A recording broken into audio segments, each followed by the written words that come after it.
ఇదే అంశానికి సంబంధించి పూర్తి డీటెయిల్స్ మా ప్రతినిధి కిరణ్ అందిస్తారు. కిరణ్, నైరుతి రుతుపవనాలు కేరళ తీరాన్ని తాకినట్టు తెలుస్తుంది. అయితే గత ఏడాదితో పోలిస్తే ఈ సంవత్సరం రుతుపవనాలు ఆలస్యంగా దేశంలోకి ప్రవేశించాయి. అప్డేట్స్ ఏంటి?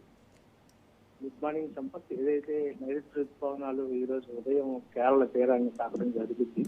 మరోవైపు మనం చూసుకున్నట్లయితే ఉత్తరప్రదేశ్ నుంచి ఉత్తర తమిళనాడు వరకు కూడా 1.5 కిలోమీటర్ల ఎత్తులో ఉపరితల ద్రోణి కూడా కొనసాగుతుందని చెప్పి విశాఖపట్నం తుఫాను హెచ్చరిక జరిగింది. దీని ప్రభావంతో ఉత్తర దక్షిణ కోస్తాలు అనేక చోట్ల ఉరుములతో కూడినటువంటి జల్లులు కురిసే అవకాశం ఉందని చెప్తుంది. అయితే కేరళ తీరాన్ని తాకినటువంటి నైరుతి ఋతుపవనాలు ఏవైతే ఉన్నాయో ఇవి రేపు అంటే రాగల 24 గంటల్లో రాయలసీమ ప్రాంతాన్ని తాకే అవకాశం ఉంది. క్రమేణా ఆంధ్రప్రదేశ్ మొత్తం విస్తరించడానికి సుమారుగా ఈ నెల 10వ తేదీ వరకు పట్టే అవకాశం ఉంటుంది. అలాగే ఇటు తెలంగాణలో కూడా 10 నుంచి 12వ తేదీలోపు చేసే అవకాశం అయితే ఉందని చెప్తుంది. అయితే ప్రధానంగా మనం చూసుకున్నట్లయితే నైరుతి ఋతుపవనాలు గత 11 ఏళ్ల నుంచి కంపేర్ చేసుకుంటే మాత్రం ఈ ఏడాది చాలా బలహీనంగా ఉన్నాయి. ఊహించిన దానికంటే చాలా ఆలస్యంగా 3-4 రోజులు ఆలస్యంగా వచ్చినట్టుగా కూడా వాతావరణ శాఖ స్పష్టం చేస్తుంది. అయితే ఈ ఏడాది ఋతుపవనాల ప్రభావం తెలుగు రాష్ట్రాలు ఎలా ఉంటుందంటే సాధారణం కంటే తక్కువ వర్షపాతం నమోదవుతుందని చెప్పి బిలో నార్మల్ మాన్సూన్ అని చెప్పి కూడాను వాతావరణ శాఖ అంచనా వేస్తుంది. అయితే ఈ ఏడాది గతంతో పోలిస్తే 90% మాత్రమే వర్షాలు కురిసే ఛాన్స్ ఎక్కువగా ఉంటాయని చెప్పి సాధారణ వర్షపాతం అయితే నమోదవుతుందని చెప్పి కూడాను వాతావరణ శాఖ స్పష్టం చేస్తుంది.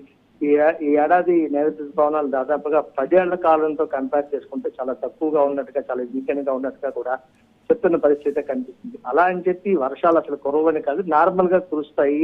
అదేవిధంగా ఒక్కొక్క సందర్భంలో అయితే భారీగా వర్షపాతం నమోదవుతుంది, మళ్ళీ గ్యాప్ వస్తుందని చెప్పి వాతావరణ శాఖ చెప్తుంది. అయితే దీన్ని బట్టి చూసుకున్నట్టయితే యావత్ భారతదేశ వ్యాప్తంగా కూడా IMD అంచనా ప్రకారంగా ఈ ఏడాది యావరేజ్ గానే వర్షాలు ఉంటాయని చెప్పి వాతావరణ శాఖ చెప్తున్న పరిస్థితి కనిపిస్తుంది.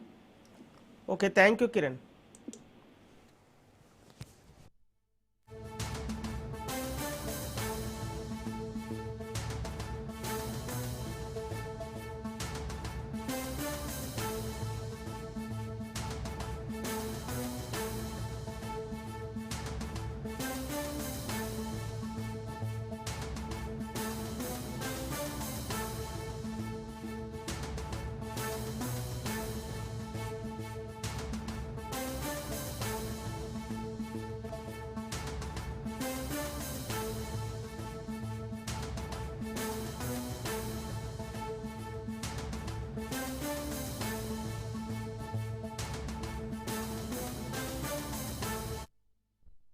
నైరుతి రుతుపవనాలు కేరళ తీరాన్ని తాకాయి. గత ఏడాదితో పోలిస్తే ఈ సంవత్సరం రుతుపవనాలు ఆలస్యంగా దేశంలోకి ప్రవేశించాయి.